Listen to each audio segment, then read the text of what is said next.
नमस्ते फौजी wife YouTube चॅनलमध्ये तुमचे स्वागत आहे। मी आज बनवते मटकीची भाजी तरीदार। तर मटकीची भाजी बनवण्यासाठी इथे एक बाउल हे मटकी घेतली आहे मी। त्यासाठी सर्वात पहिले मटकी हे आपल्याला फ्राय करून घ्यायची। तर सर्वात पहिले 1 चम्मच तेल टाकायचं त्यामध्ये। त्याच्यामध्ये कांदा हा परतून घ्यायचा थोडासा।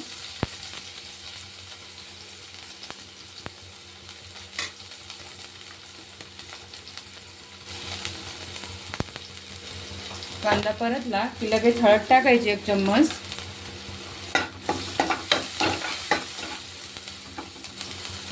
आणि मटकी टाकून द्यायची।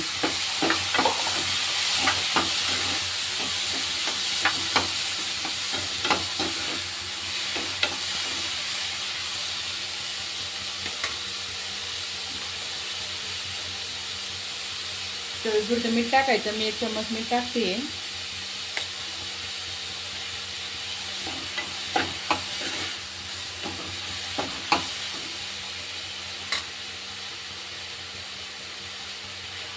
2 मिनिटं असं झाकून ठेवायचं याला कमी गॅस करून। अशा पद्धतीने मटकीची भाजी बनवून बघा एकदा, एकदम भारी लागते हॉटेल सारखीच।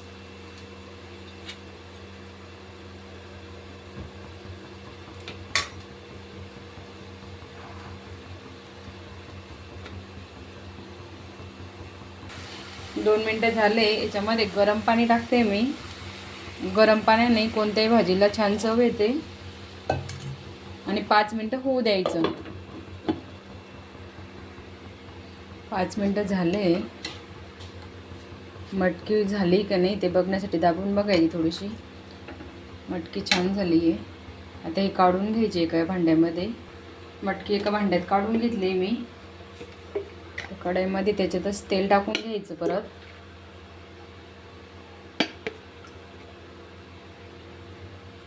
त्याच्यामध्ये थोडासा कांदा टाकायचा। मी 2 कट कांदे केले होते।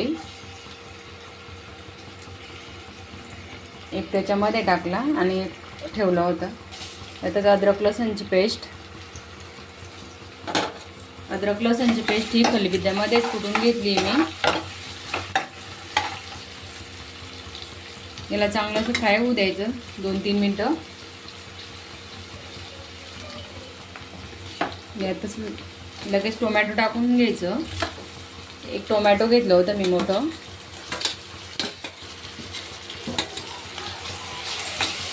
हे पण चांगलं फ्राय करून घ्यायचं।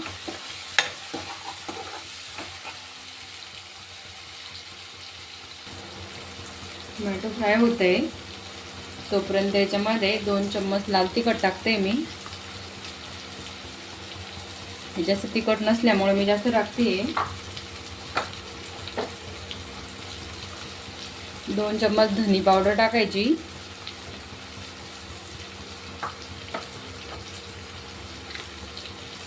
मॅगी मसाला टाकते 1 चम्मच।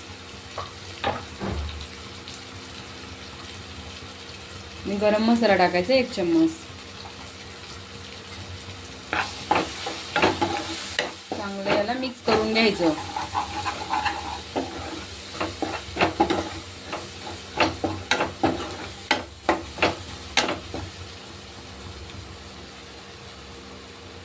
थोडंसं मटकीचं पाणी टाकायचं। हा मसाला चांगला फ्राय करून घ्यायचा। मटकीचं टाकू शकता, नाही तर आपलं गरम पाणी टाकू शकता तुम्ही। कारण मसाला चांगला असा फ्राय होतो त्याच्यामुळं हा ठसकाही मारत नाही आणि याने टेस्टही छान लागते। एकजीव करून घ्यायचं असंच 1-2 मिनिटं असंच होऊ द्यायचं याला।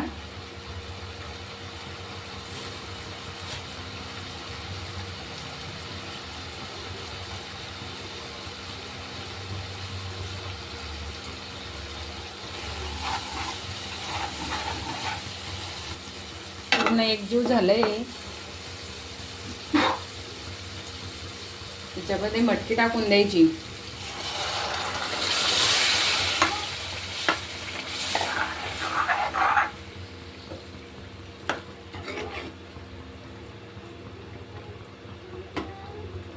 मटकीच्या सूपमध्ये मी मीठ टाकलं होतं, त्याच्यामुळे याच्यात मीठ टाकायची गरज नाही. वरतून थोडीशी कोथिंबीर टाकून देते. मिनटं होऊ द्यायचं असं.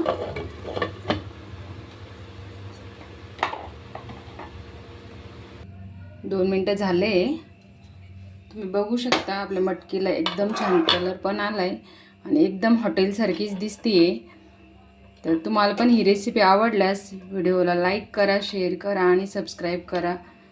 जय जिजाऊ. भेटू आपण पुढच्या ब्लॉगमध्ये.